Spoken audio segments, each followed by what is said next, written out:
August 1945.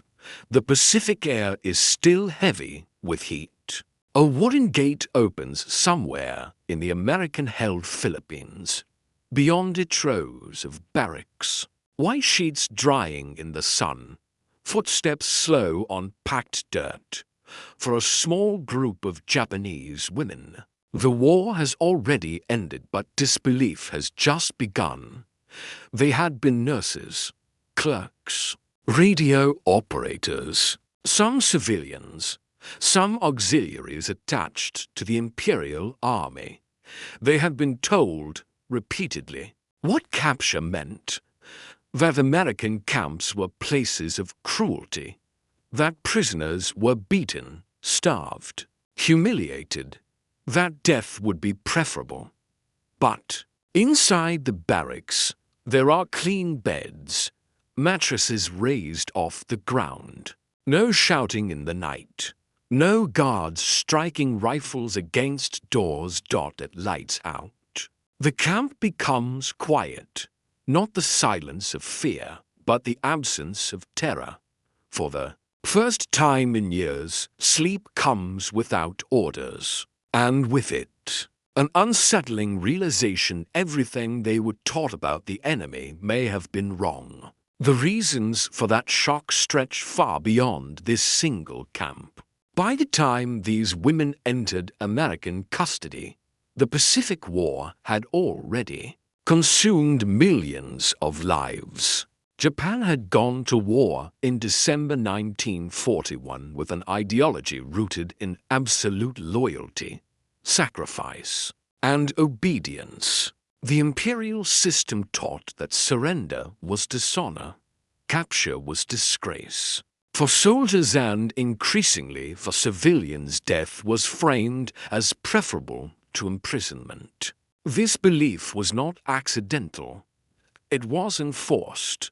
Japanese military training emphasized endurance through suffering. Prisoners taken by Japan were routinely subjected to brutal conditions, forced labor, starvation, and violence. News of Allied POW treatment under Japanese control spread quickly through American and British forces.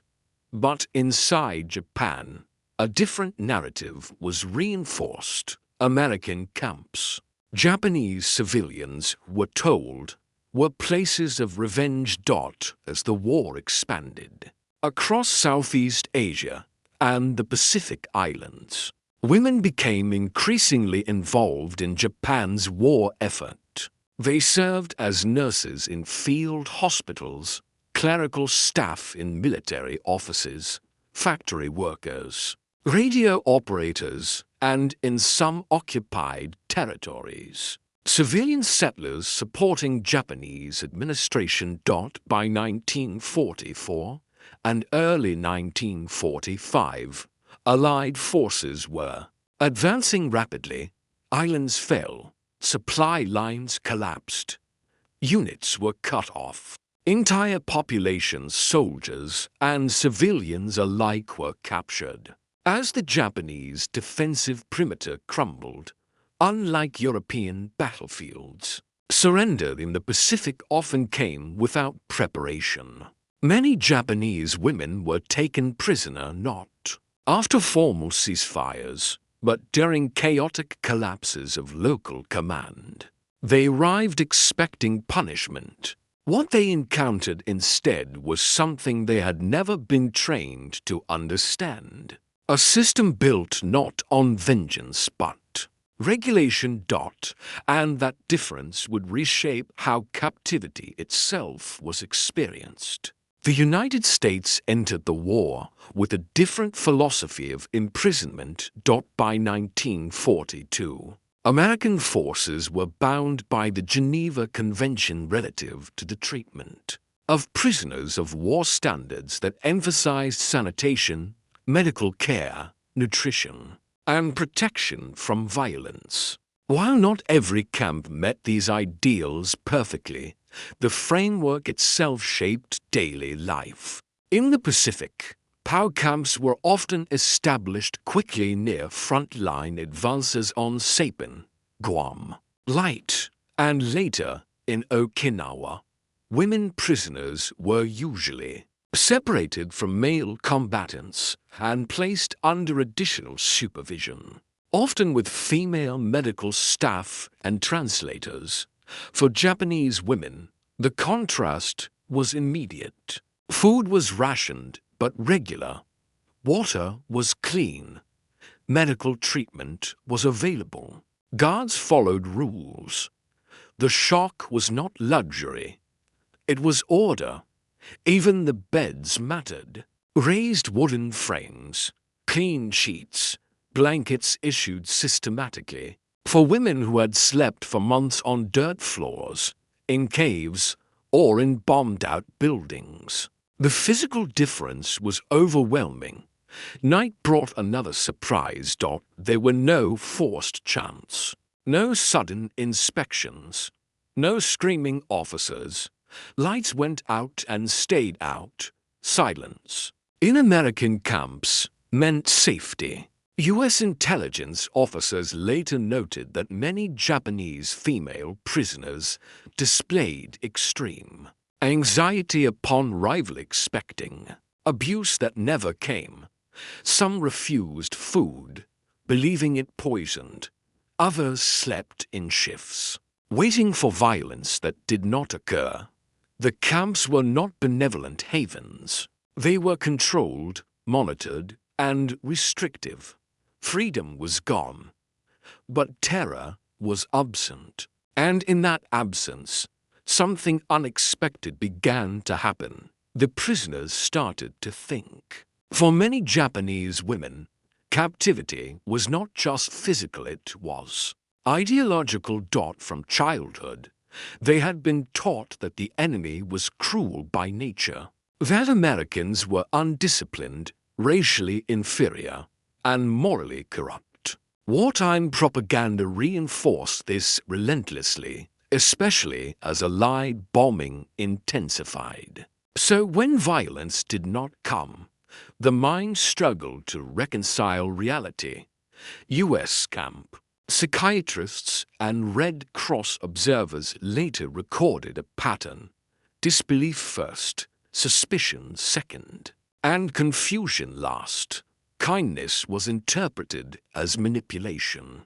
Cleanliness was seen as preparation for humiliation. Silence at night felt unnatural. Some prisoners whispered that punishment was delayed, not cancelled. Yet days passed, then weeks. And nothing happened. This psychological unraveling was slow, but profound. The absence of brutality forced a confrontation with the possibility that their leaders had lied not only about the enemy, but about the world beyond Japan. For women who had lost families, homes, and certainty, this realization cut deeply.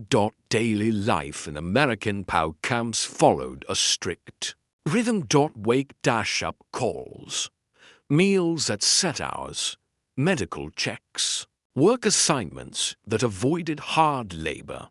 Japanese women were often assigned cleaning duties, laundry, or kitchen assistance tasks, familiar, non-punitive, and supervised.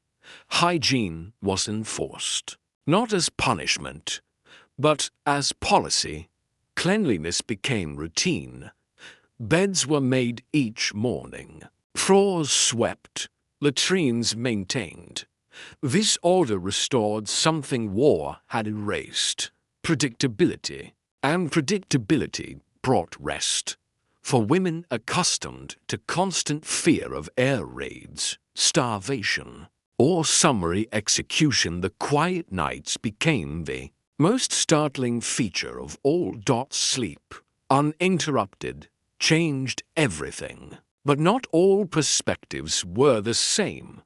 For many American soldiers assigned to POW camps, guarding Japanese prisoners, especially women, was an unexpected duty. They had fought against an enemy known for refusing surrender. They had seen atrocities committed against Allied POWs. Suspicion ran deep. Yet the rules were clear. Prisoners were to be protected. Abuse was punishable. Discipline applied to guards as much as captives. Some guards described the experience as disorienting. They had expected hatred. Instead, they encountered silence, bowed heads, and visible fear. Over time, that fear softened not into friendship, but into cautious coexistence. The lack of violence was intentional. It was policy. In Japanese military culture. Discipline was enforced through pain. In American camps, discipline came through procedure. This difference mattered. Women who had witnessed beatings by their own officers now observed American guards correcting behavior with paperwork, not fists. Infractions resulted in reduced privileges, not public punishment. To some prisoners, this restraint felt unsettling. Power without cruelty was unfamiliar. The moral contrast did not absolve wartime suffering, but it exposed a truth many prisoners had never been allowed to consider. Authority did not require terror. That realization would peak during a single decisive moment. The turning point did not arrive with an explosion. It arrived with a message. In mid-August 1945. Word filtered through American POW camps across the Pacific.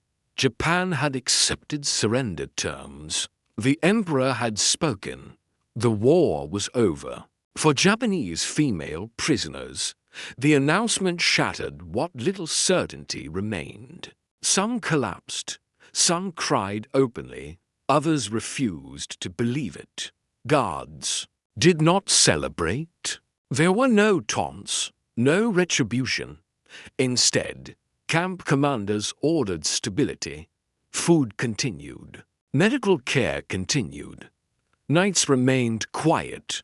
This continuity mattered. It confirmed that the treatment they had experienced was not temporary theater. It was permanent policy. Soon after, American officers gathered prisoners and explained what would happen next.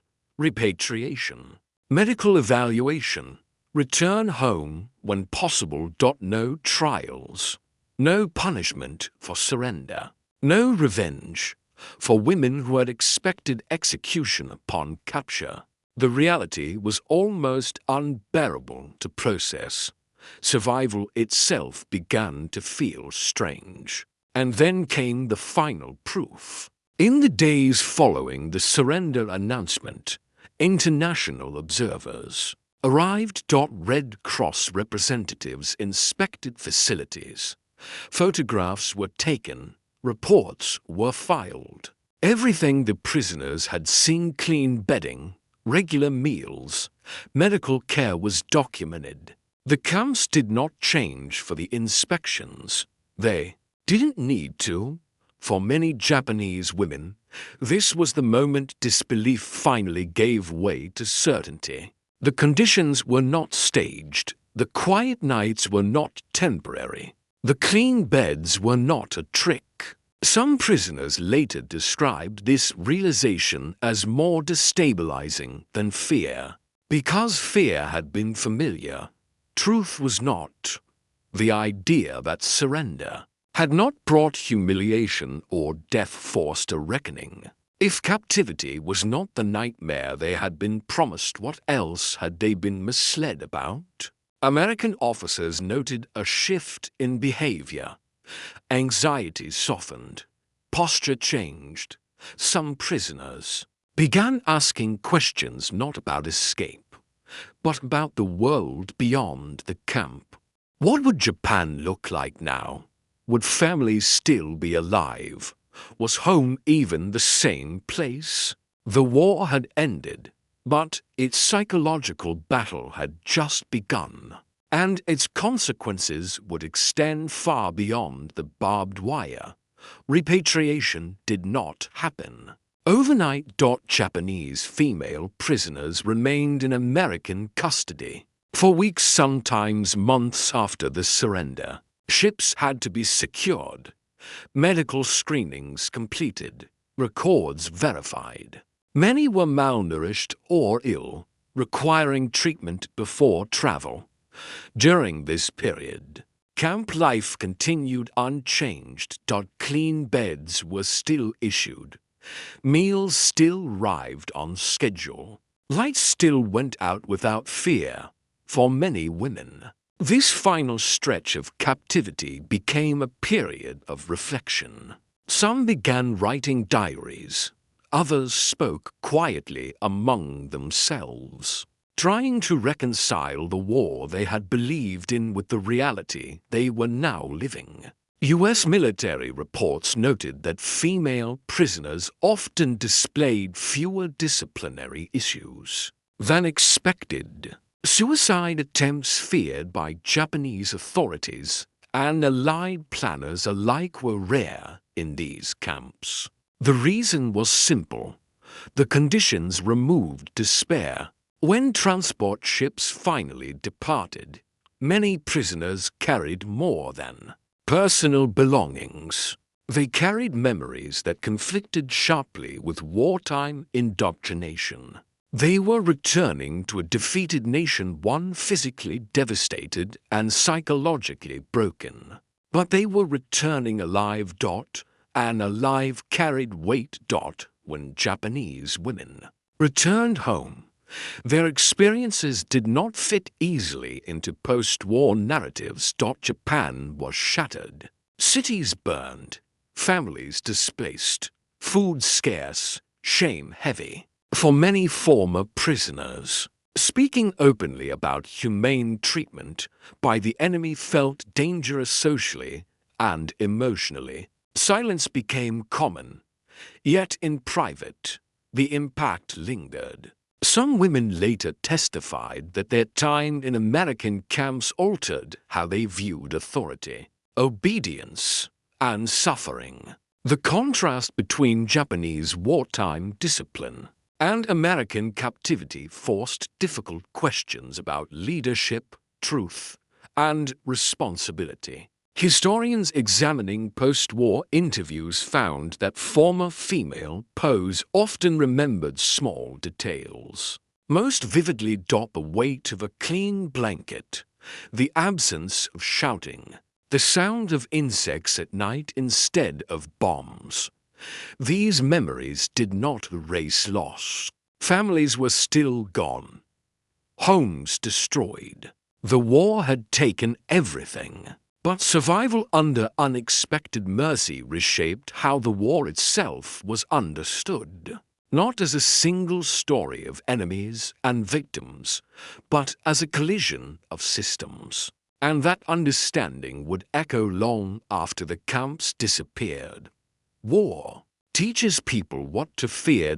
In Imperial Japan, fear was used to enforce loyalty. To surrender was to erase oneself. To be captured was to become less than human. But history does not always unfold as doctrine predicts. For Japanese female prisoners in American camps, the shock was not kindness, it was restraint. The clean beds and quiet nights did not erase the war's brutality, but they exposed an alternative way power could be exercised, without cruelty, without humiliation, without terror. This does not make the war moral. It makes it human. The women who experienced captivity carried these contradictions back into a broken homeland. Many never spoke publicly. Some never spoke at all. Yet their memories remain preserved in reports, diaries, and fragments of testimony. They remind us that even in total war, systems matter, rules matter, choices matter, because sometimes the most powerful weapon is not violence, but the refusal to use it. And for those who expected death, the sound of silence at night became the moment the war truly ended.